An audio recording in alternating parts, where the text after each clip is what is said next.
Саламатсыздарбы урматтуу менин көрүүчүлөрүм, биз адаттагыдай сиздерге пайдалуу боло турган эфирлерди жасоонун аракетиндебиз. Бүгүн бизде конокто педагог, психолог Барчынай Кадырбековна. Саламатсызбы? Саламатчылык. Барчынай эже, бүгүн биз максатты туура коюу жана аны ишке ашыруу деген теманын алкагында кененирээк сөз кылалы деп турабыз. Көрүүчүлөргө дагы абдан пайдалуу болот деген ишеничтебиз. Деги эле биринчи суроо, максат коюш керекпи? Бир сөз менен айта турган болсом, көрөрмандар кандай түшүнүп калат мен билбейм. Жашоосуна аябай ыраазы адам, бактылуу адам, өзүн тапкан адам максат койбойт. Анткени ал уже жашоодон өзүн таап алды да. Ал ар бир күнү менен жараткан эмнени тартуулаган болсо ошол нерсе менен уже бактылуу да. Ал адам балким ошо бактылуулукка чейин ошол максатты коюп ошого жетип анан ошону бактылуу болуп турган учур болсо керек да. Ошондой көпчүлүгү адамдарда ошондой, эми пендебиз да баарыбыз эле. Кээ бирлери заложенный деп коет, эми табиятынан ошондой болуп төрөлүшкөн. Мисалы мен ушул боюнча аябай көп изилдендим да. Мен да убагында аябай минутума чейин, секундума чейин текке кетирбеген ушундай жашаганмын. Азыр жашым 42 келди. Анан акыры баягы казып отуруп, анан жашоону түшүнгөндөн кийин мындай оюнчук нерсе менен эле алектенип жүргөн экенм деп калдым да, акыркы 2 жылдачы. Кыргыздардын жашоосун алып түшүндүрсөм болот да, бул жердечи мисал кылып. Кыргыздарды элдин баары бизге кандай жеткиришкен. Тоонун койнунда эч нерсе менен чатагы жок, малын жайып коюп, анан баягы тиричилигин кылып коюп эле, кандай десем, караңгы кылып сүрөттөп беришкен да. Мен психологияны, жашоонун маңызын, философияны түшүнүп жеткенден кийин мен түшүндүм кыргыздардын ушунчалык улуу жашоону түшүнгөн адамдар экендигин. Карабайсыңбы, аларда кандай максат болгон, например? Алар ошол убакыт менен аябай ыраазычылыкта, бактылуу, анан тынчтыкта жашашкан да. Кыргыздардын жашоосунун образы негизи жашоонун маңызын түшүндүрөт. Эгер ал тараптан алып карай турган болсок, анда максат эмне? Максат бактылуулукта. Баардык эле адамдардын жеткен чеги биз бактылуулукка умтулабыз. Жан дүйнөнүн тынчтыгына умтулабыз. Кыргыздар илгертен эле жан дүйнөсү тынч жашап атканда эч нерсе менен чатагы жок. Баягы анекдот бар эмес беле?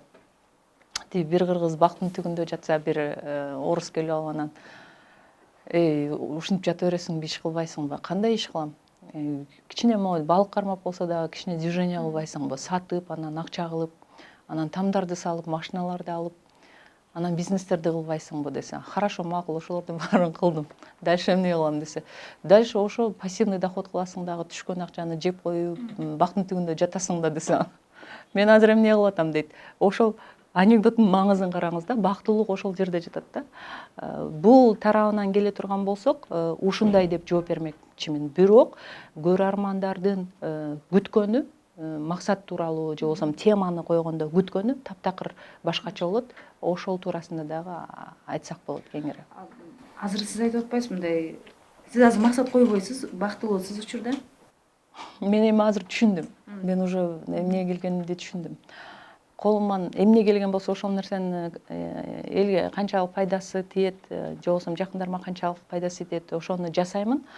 А так мондай мына саатта мындай кылышым керек, анан бул айга мындай кылышым керек, экинчи айга мындай кылышым керек деген андай максат жок. Точнее, мен азыр түшүндүрүп берем көрөрмандарга. Мен каалоолорум менен гана жашаганды үйрөндүм. Каалоо башка, максат башка. Ошондой туура. Каалоо бул туура нерсе. На самом деле баарыбыз эле мындай бир нерсени каалайбыз да. Максат деген ошол каалоого жетүүнүн конкреттүүрөөк нерсеси деп элестетишибиз мүмкүн. Мисалы, психологдор баардыгы эле, мисалы, разборго барган болсоңуздар, же болбосо психологдордун кеңешине барган болсоңуздар, же угуп эле жүрөсүздөр, бир нерсени максат койдуң дейли. Машина алыш керек, например. Анан барсаң, эмне үчүн машина алгың келип атат деген суроону бересиң да өзүңөчү. Анан мен ушундай кылып жумуш кылышым керек, же болбосо бизнесиме, же бала чакам менен садикке успеть кылышым керек, убактымды экономдошум керек. Эмне үчүн убактыңды экономдойсуң? Мен көп жумушка жетишим керек. Эмне үчүн көп жумушка жетишим керек? Мен көбүрөөк акча табышым керек. Сайма. Үй интернети менен телевидение. Секундасына 100 мегабитке чейинки ылдамдык. 200дөн ашуун телеканал. Старт жана О кино кинотеатрлары. ТВ приставка акысыз. 55% арзандатуу менен. Бул кыял эмес, чындык. Сайма менен жашооңду ыңгайлуу жана жайлуу кыл. Сайма күйгөз толугу менен кошул. Эмне үчүн көбүрөөк акча табышым керек? Анткени мен коопсуз болуп, мындай адамдарга катташым жакшы болуш керек. Көп акчанын аркасында эмне? Мындай достатокто жашоо, өзүнө болгон ишеним, анан башка бирөөлөр менен катташ, ушинтип кете берет да. Анын акырында келгенде кайра эле баягы каалоосу болот да анын. Жашоодо эркин жашоого болгон каалоосу болот. Болду, ошол эле, ошол каалоого карата анан кийин адамда мондай максат пайда болот. Башында сиз айтып атасыз, мен мындай тынч абалдамын, бактылуумун деп, бирок сиздей абалда эмес адамдар азыр абдан көп. Ошол айткан каалоосун дагы билбейт же максатын дагы билбейт. Эмнеден уламан да мындай болуп атабыз азыр? Ушунун эми тамырын кошо айта кетейин.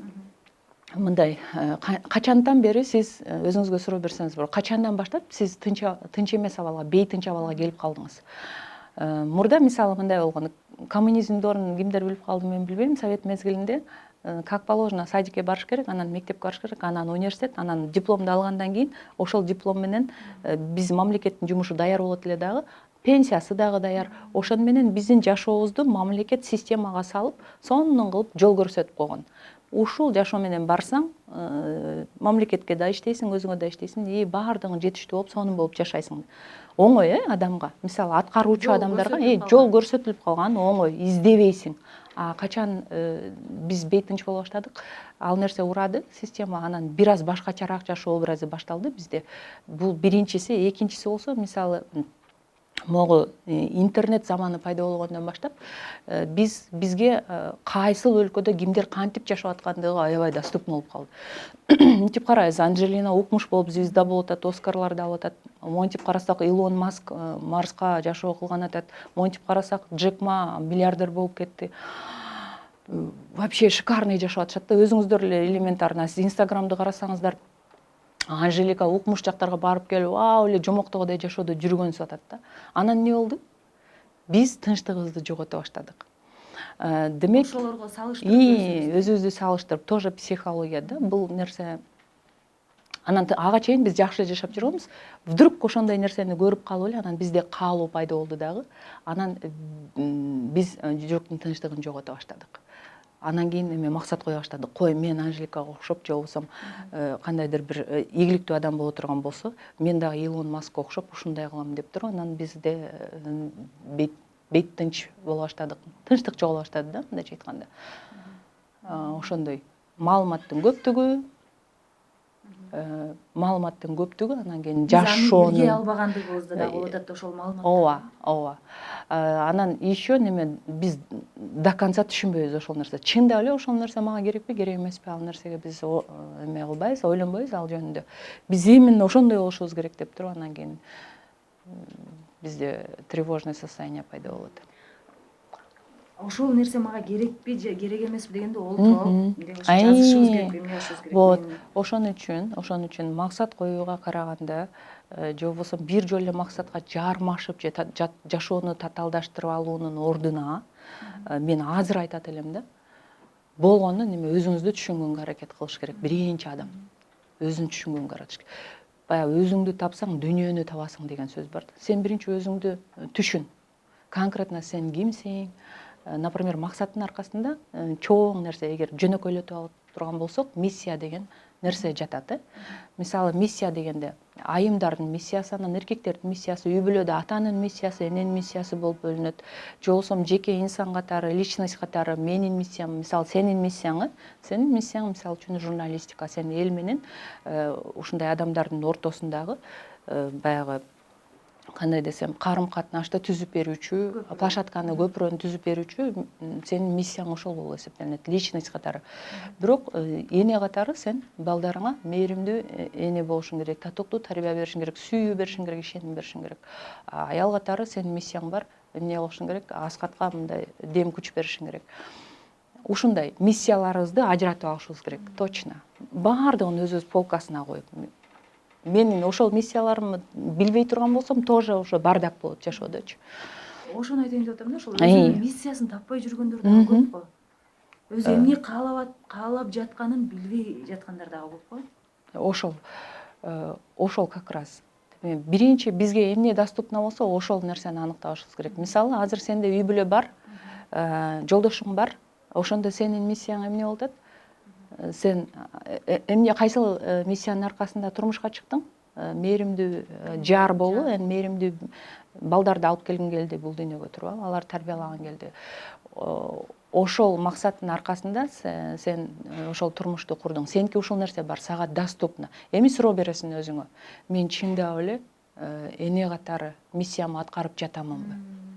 Мен чындап эле аял катары миссиямды аткарып жатамбы? Адам баласы бир нерсени сонун кыла турган болсо, баардыгын сонун кыла алат да. Доступно эми оңойлотуп атам да, мен жеңилдетип атам. Мен өзүм башыман өткөрө турган болсом, меники наоборот болгон, напримерчи. Аябай татаалдаштырып алып анан жөнөкөйлүккө келип атам да. Элдерге жөнөкөй болсун деп мен ошону айтып атам. Эмне доступно болсо, ошону суроо берип, анализ кылып, мындай ачыктап алгыла өзүңөргө. Анан кийин вау деп туруп ошол момент менен бактылуу болуңуз. Сен балдарың менен аябай бактылуу бол, жолдошуң менен аябай бактылуу бол. Анан кийин сенде духовный иммунитет, өзүңө болгон ишеним өсөт да. Анан сен өзүңү дальше личность катары миссияңы издеп башта. Мисалы сен жөндөн жөн журналистиканы тандаган эмессиң. Жөндөн жөн эле болуп кетпейт да бул жашоодочу. Демек сага ошол нерсеге байланган сенин миссияң бар. Калгандары болсо эмне кылат? Биринчи ошол доступный нерсеси менен бактылуу болсун, ошол нерсени конкретно биринчи аткарсын. И дальше личность катары, жеке инсан катары өздөрүнүн баягы НЛПда берилет да, сонун кылып система менен жеке тренингтерде аябай жакшы түшүндүрүп бере алам. НЛП дегениңиз НЛП деген психологиянын адамдардын мээсиндеги подсознаниядағы программалар менен болгон ошону системага сонун кылып түзүп коет да. Подсознаниянын программасында бул жеринде мындай бар, бытовой нерселер бар, бул жеринде баалуулуктар бар, бул жеринде коркунучтар бар, анан бул жеринде миссия бар деп туруп бөлүп коет. Миссия бүттүбү? Миссия бүткөндөн кийин эми баалуулуктарыбызга келебиз. Баалуулуктарыбыз эмне мисалы үчүн? Кээ бир адамдар мындай, мен мисалы айтып бере алам да, өзүм кыздар жүрүп, аралашып жүргөндө эле кээ бир кыздар табиятынан эле аябай вкусу жакшы болушат. Кээ бир айымдарчы. Сонун кылып ал стилист болбосо деле аябай бири-бирине кийимдерди кыл келиштирип сонун кылып кийинишет. Жакшы макияж жасашат. Менде мисалы ошондой касиеттер жок, Демек анын баалуулуктары бар үчүн ошого тянет да, тартылат ошол нерсеге.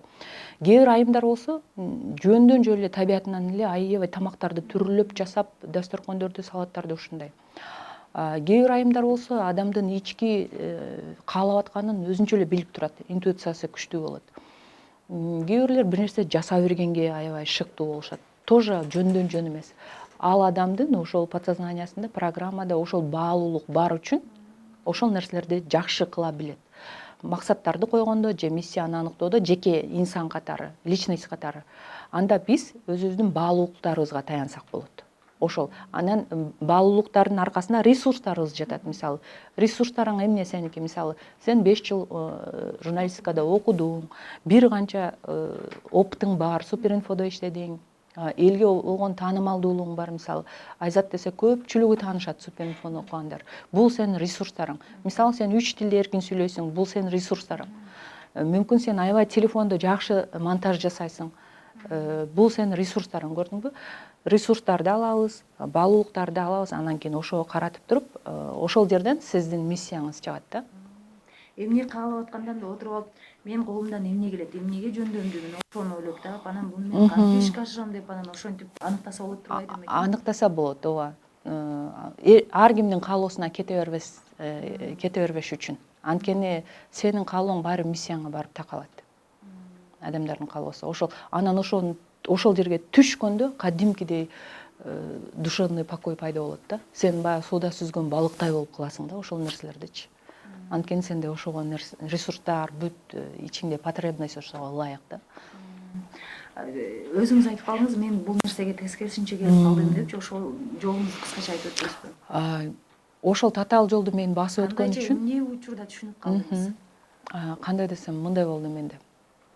Мен өзүм жашоом мындай болгондо, аябай мектепте жакшы окуган, класском болуп, анан университетте дагы аябай жакшы окуп мындай өзүмчө эле лидер болчумун да кыскасы. Анан кийин эле мага моундай ботаник балдар жакпайт. Алар мен тоготпой коем.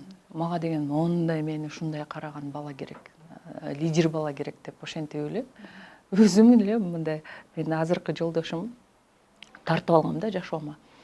Анан ушундай ваа болуп, лидер болуп жүрүп эле анан турмушка чыккандан кийин ал жолдошум мени 2 айда ордума коюп койду да. Мындайча айтканда аябай чоңуштум. Өзүмдүкүн бербеген, төрдө элеген, өзүм мындай анын каприздери, анын каалоолору аткарылат, сөзсүз аткарылыш керек, каалганы менен иши жок. Биз ага инструмент катары жашадык да. Мисалы калгандарыбыз баарыбыз кайненем деле, башкалардын баары деле менин жолдошума инструмент сыяктуубуз да. Аны мен 7 жыл жашаганда осознавать эттим. Анан кийин вообще уже 7 жыл жашаганда кандай мен почти 27-28 жашка келип калдым да, акылыма толуп калдым. Анан мен айттым, чё-то мен эмне ушундай жашоо үчүн келдим беле.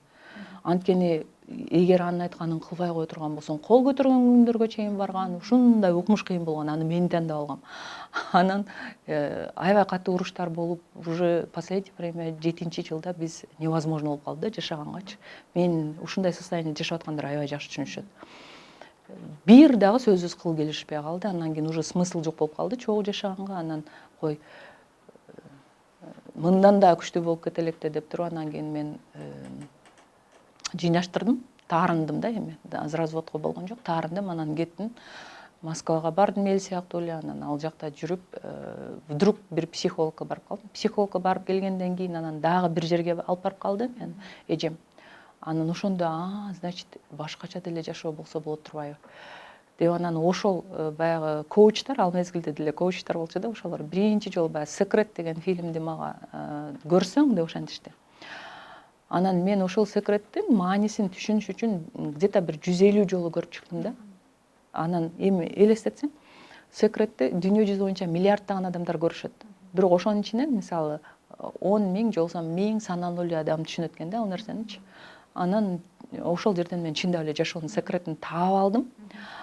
Тапканда деле мен бир аз башкачараак таптым. Сен айткандай азыр мен максат коюш керек турбайбы? Ал мезгилде аябай популярдуу болчу да, баягы Билл Гейтс, тиги Бодо Шефер дегендерчи, Кийосакилер келген, ошолордон окуп, Тони Роббинстер только максатка, только мынтиш керек, анан финанс эркиндигине чыгыш керек. Мен тиги аялдык миссиямдын аркы беркин унутуп калып эле мындай деп ойлонгом, мен акчам көп боло турган болсо, мен финанс эркиндигине чыккан болсом, мен жеке бизнес леди боло турган болсом, болду, менин күйөөм мага келет деп ойлогом да, кыска оюма карай. Анткени менин максатым тиги балдарды жетим калтырбоо болчу. Көрдүңүзбү, бул жерде менде максат бар. Максат бар. Максаттын аркасында эмнем бар? Менин бактылуу жашоом бар, каалоом бар. Ал менин гармоничный семьям, үй бүлөм. Ошентип анан ал жактан татаалдаштырып алып келдим. Келип анан кийин кайра жараштык, анан башталды тиги жашообуз кайрадан. Но муж и жена катары эмес, большинство бизге үй бүлө катары гана. Үй бүлөнү лишь бы сактап туруш керек гана. Менин фокусум акчада болду дагы. Дагы 6 жыл убактымды ошого короттум. Анан финанс эркиндигине чыктым 38 жашымда. Анан акча мени көп ойлондурбай калды. Анан мен кайра өзүмү издеп баштадым да, кайра миссиямды издеп баштадым. Дагы көп болсун дебейт бекенди.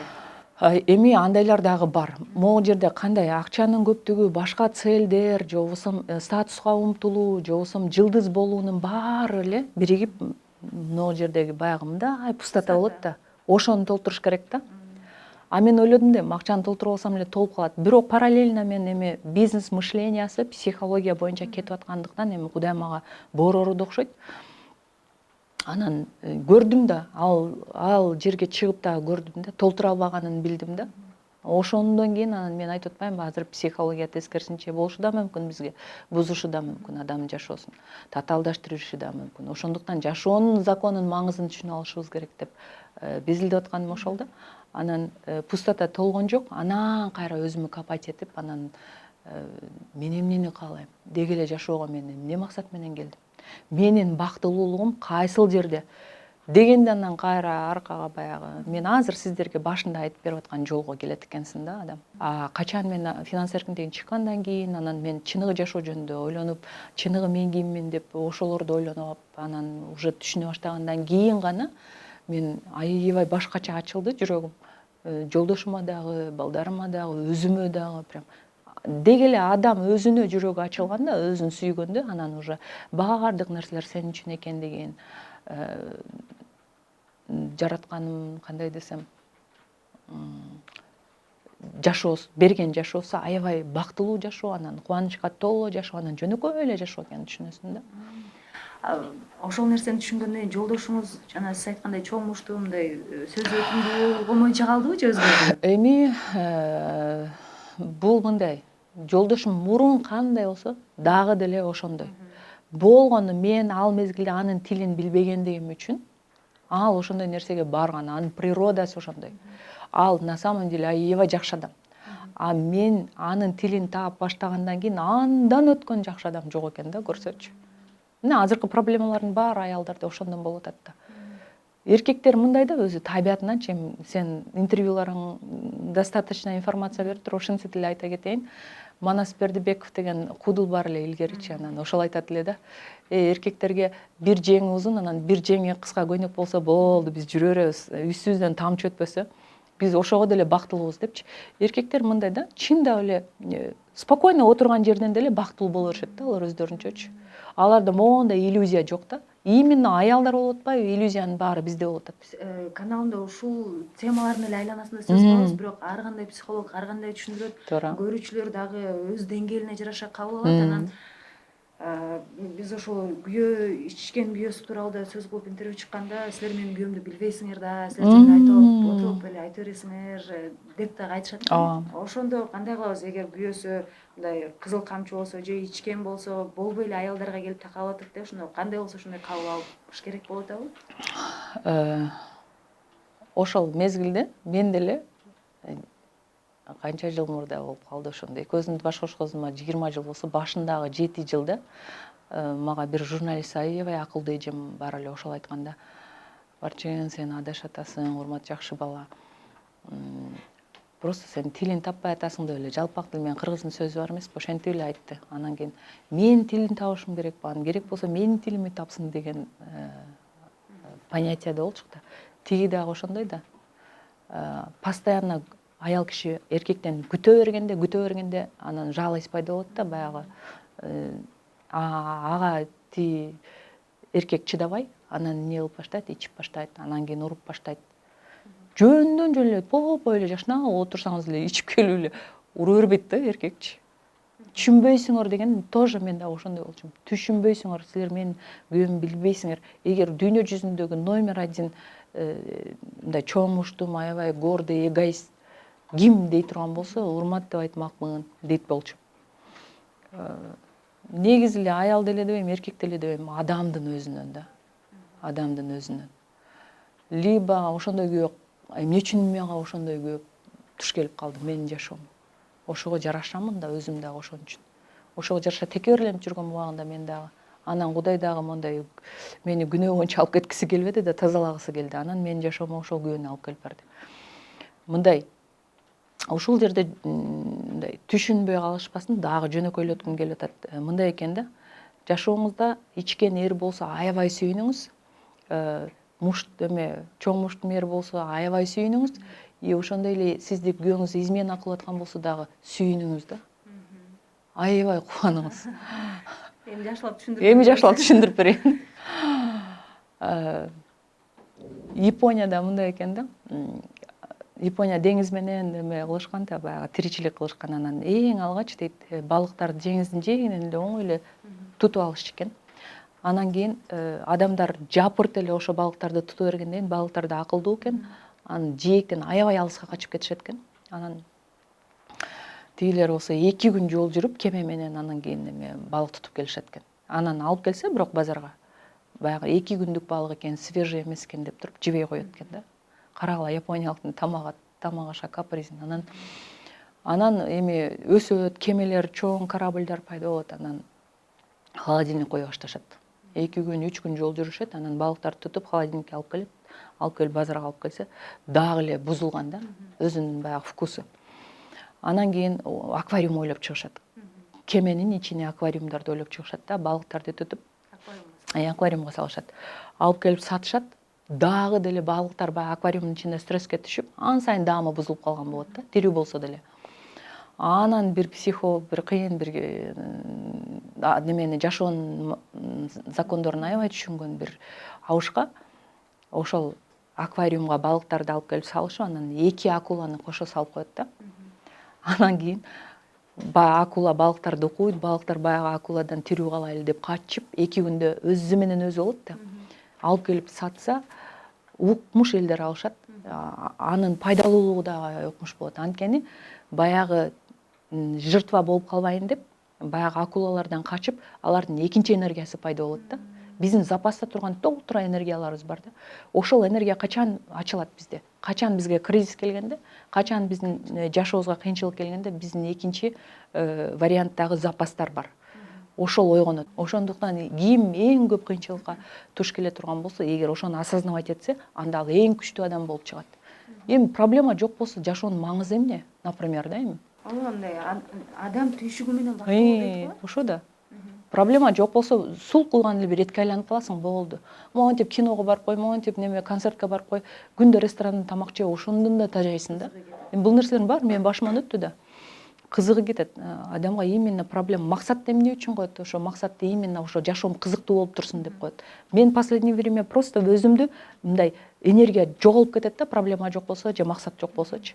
Анан ошол энергияны, ичтеги энергияны, бул деген жашоо да баягы, тирүүчүлүк. Кыймылдап туруш керек. Ошол кыймылым энергиям көбөйсүн деп эле анан тип ойлоном. Коем жаз келди Бишкекке кетейин, коем жай келди тияка кетейин, коем күз келди Анкарага барып келейин деп турчу өзүмчө эле да. Ал нерсе жок болобу, болду, менин энергиям азайып, шалпы 2 күндүн биринде ооруп, эч жака чыккым келбей, даже ошол нан таап жеп аткан Инстаграмга да чыккым келбей калат. Ошол мен да ошол кызыгып, кимден интервью алсам, ким жакшы маанилүү мындай маек бере алат деп изилдеп атканда да бир психологду угуп калдым. Ошол максаты жок адам, мисалы үчүн эртең менен турасың, таксиге отур дейли, отурдуң, каяка барышыңды билбейсиң. Ушундай болот дейт да максаты жок адам. Көрдүңүздөрбү, максаттын мааниси эмне экен деген. Максат бул именно ошол немеге жетүү эмес, бир 100 миңге жетүү эмес. Максат ошол процесс.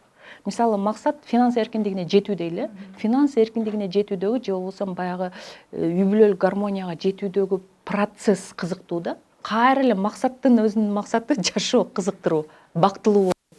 Адам бул дүйнөгө келип эле эт болуп эле кайра кетип калбастан инсан катары өнүгүү. Эгер максат точно машина боло турган болсо, анда машина келбейт сиздин жашооңузга, мен ушундай айтып берейинби? А эгер анын аркасындагы бактылуулукту четко биле турган болсоңуз, анда Садгуруну угасыңарбы жокпу? Садгуруну кимдер уккан болсо аябай жакшы түшүнүшөт да. Ал прям жашоону түшүнгөн киши да ошочу. Ошончолук эрте убакта ал дагы финанс эркиндигине чыккандан кийин анан жашоонун эмесин, смыслын издей баштайт. Ал айтат да, чындап эле өзү жашоонун закону өзү ошондой. Эгер сен каалооңу конкретно биле турган болсоң, ал сага өтө оңой жол менен келет. А эгер каалооңу билбей эле сен машинаны максат кылып алган болсоң, ошол машинага бир 10 жылда бараң жетишиң мүмкүн да. Жеткен күнү 1 айдан кийин уже смыслын жоготосуң ал машинанычы. Мен жөнөкөйлөштүрүп айтып атам. Чыныгы максатыбызды билиш үчүн же болбосо өзүбүздү түшүнүшүбүз керек. Мен дагы айтайын, жөнөкөйлөштүргүлө. Максат дебестен мындай каалооңорду аныктагыла. Жашоодо каалоолоруңарды аныктай турган болсоңуздар, ал оңой келет сиздерге. Билбейсиң да, жомок окшоп эле, кереметке окшоп эле келип калат да. Мына мен азыр сен менен сүйлөшүп отурам ошол темаларда. Бирок 10 жыл мурда мен почти депрессиядагы аял болчумун да. Керек болсо ошо үйдө отурган айымдар болот, каалоосун билбейт. Ал эмне, стресс, депрессия абалында отурат демек сиз айткандай, Жок, кандай десем, ар түрлүү мындай. И уже каалоом билбей атам деген суроонун өзү адам уже трансформация болуп баштаганынан кабар берет. Это классно, сонун. Каалоомду билбей атам деген адам сөзсүз каалоосун табат ал. Болгону ошол моментте каалоомду билбей атам деп эмне кылат? Тиги тренингке барат, каалоомду билбей атам деп китеп окуйт, каалоомду билбей атам деп дагы жакшы адамдарга жолугушат. Ошентип анан кийин өзүнүн жолун өзү ачып баштайт да. Демек, ал стресс дагы эмес, депрессия дагы просто жол, процесс өзү ошондой. Жаткан маал. Просто мындай третье глаза деп коет, жашоону түшүнүп баштады. Эми биринчи класс десек болот. Азыр ушундай адамдардын саны кандай, көбөйүп атабы? Эми неме мындай экен да, өзү жашоонун мисалы психологияда дагы бөлөт да. Бир маалдарда психологияда выживание үчүн жашаган адамдар эптеп жаным аман калса эле болду деп туруп, анан команда болуп, үйүр болуп ошентип жашашкан, родина мекен үчүн деген ураандар менен башкача болуп жашашкан да. Анан кийин болсо статус үчүн жашап калды адамдар. Психологияда статусный неме период деп коет да. Адамдарга самый главный ардак, грамота, медальдарды алса, кандайдыр бир айылга болсо дагы депутат болсо, же болбосо аябай мугалим болсо, анан жылдын мыкты мугалими болсо деген статустарга СССР мезгилинде. Караңыздар, эмне үчүн ошол периоддор болуп бөлүнүп атат? Анткени адамдардын аң сезими утуру өнүгүп кетип атат. Бизге карата биздин балдарыбыз акылдуу. Демек, жашоо ошол нерсени талап кылып атат уже. Иначе деп коет, мурдагыдай жашоо образы уже азыр иштебей калды. Бул ошо коомдун өнүгүп баратканынан, ааламдын өнүгүп, ааламда ошо процесс болуп атпайбы? Ошол өнүгүп бараткандыгынын гана мындай тоже ошол процесси десек болот да. Ошондой адамдар көбөйүп атабы? Демек, өнүгүү көбөйүп атат. Сиз жана айтып калдыңыз, бул жерде пустотаны толтуруш керек депчи. Аны ушул психология илимине келип, ошол китептерди окусак эле толобу ал нерсе? Эми ушул жерде айта кетейин. Эч бир психолог, эч бир бизнес тренер, же болбосо эч бир акча сиздин пустотаңызды толтура албайт. Сиздин пустотаңызды бир эле улуу зат бар да, ошол толтурат. Ал жараткан. Анан жараткандан келет да баардык нерсе өзү бизгечи. Мен кандай болду? Бир мезгилдерде ушу окуй берип уже башым адашып кетти да. Анан кийин баарын таштап аттым да, отуруп алып эле, анан кийин Кудай мага оңой эле жолун берчи деп эле ошентип калдым да. Анан баягы диндерге кызыгып баштадым. Мындай, эми психологиянын аркасында динден келип чыккан өзүчү негизи. Анан мындай эч ылгабай эле баарын кызыгып баштадым да. Буддистине деле, монахына деле, тиги христианына деле, мусульманына деле. Анан кийин бир улуу бир эмени таап калдым, учительди таап калдым. Анан ошол жерде ушул сен айткан пустотаны ошол айтты да. Просто отуруп алып эле сура. Анан кийин эме күтө бербей эле жөн эле таштап кой депчи. Чындап эле 2 күн отуруп, ошол маалда мындай болот болчу, мен ушу карып баратам, бир балалуу болуп алсамчы депчи. Проба кылайын дедим да, адам ушундай да. Кудай ошончолук Кудай болуп атса дагы биз ишенбейбиз да. Проба кылайынчы деп туруп эле анан кийин мен мисалы 12 жылдан бери төрөй элекмин. Врачтарга бардым, ар нерсе кылдым, болгон жок.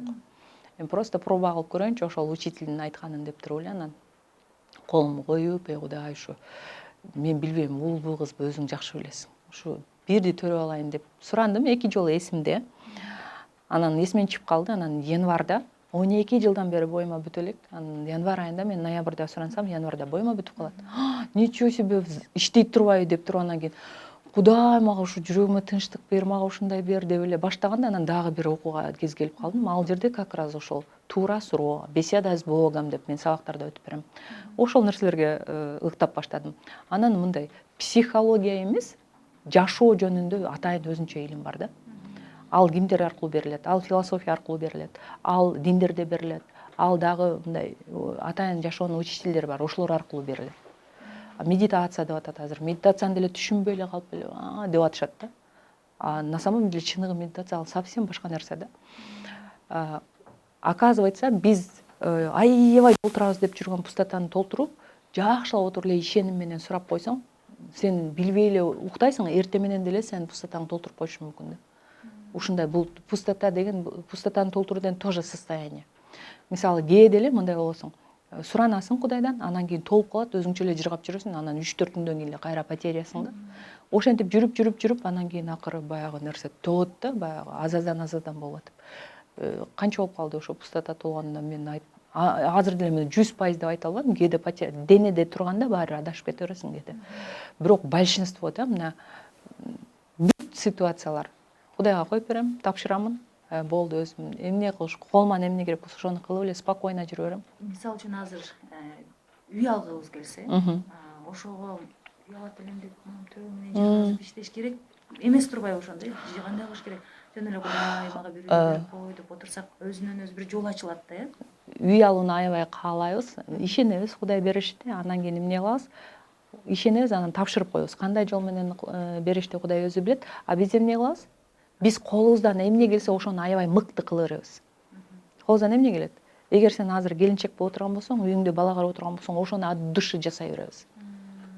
Кудай өзү билет, сен күйөөң аркылуу же кайнатаң аркылуу алып келип коюштучу. А эгер бир нерсени мугалим болуп отурган болсок, анда от души мугалимдик менен алектенебиз. А эгер бизнесмен болуп отурган болсок, от души ошол бизнес менен алектенебиз. Үйдү просто Кудайга тапшырабыз, анан келет баары бир. Эми ниет кылгандан кийин баары бир жол ачыла берет өзү. азыр сиз ар кандай тренингдерди өткөрөбүз да, тренингдерди андан айымдар келет да. Кандай көйгөйлөр менен көп келип атат сизге? Мен эми баракчам бизнес мышлениясы, анан ошо кантип эми масштабировать этиш керек бизнести, же болбосо кантип бизнес башташ керек деген темаларды көп алып чыккан үчүн мага акча кантип ошо акча эркиндигине чыксам экен деген тема менен келишет. Бирок дирекке жазгандар, мисалы 30 адам жаза турган болсо, ошонун 25 баягы көйгөйлөр. Отношения, жолдошу менен болгон отношения. Аябай чоң нерсе. Анткени ошондой да, ошо мындай ааламдашуу процесси өзү негизи ошол нерсеге дагы аябай таасирин тийгизет. Анан бир нерсени айта кетейин ушул жерде, Айзат. Болуп атабы, проблема болуп атабы, неме татаалдаштырбай драмага айландырып энергияңарды коротпогула да, андан көрө мунун чечилүү жолу бар, давайте кандай чечилет болду экен деп ниетти ошол жака коебуз. Сөзсүз чечилүү жолун табасыз. Мүмкүн мындай да, менин чечилүү жолум сага иштебеши мүмкүн да, сеники башкачараак иштеши мүмкүн. Бирок бир закон бар жашоодо. Ошол законду түшүнүп алабыз, андан кийин оңой болуп калат бизге. Арчина эже, ошол айымдардын финансылык көз карандысызга жетүүсү маанилүүбү? Финансылык көз карандысыздыкка жетүүнүн аркасында деле баягы эле нерсе турат, бактылуулук турат да. Бактылуулук издеп атышат байкуштарчы. Бирок кыска боюбузда мен тоок мээбиз деп коем да. Тоок мээбизде биз ойлоп атабыз да. Мен басып өттүм да бул нерсени. Ушу мен акча тапсам эле баары сонун болуп кетет деп ойлоп атабыз. Бирок мен айтат элем да, өзү мындай тандоо коюп бермекмин да Айзатына. Миллионерша болгон жакшыбы же миллионердин аялы болгон жакшы?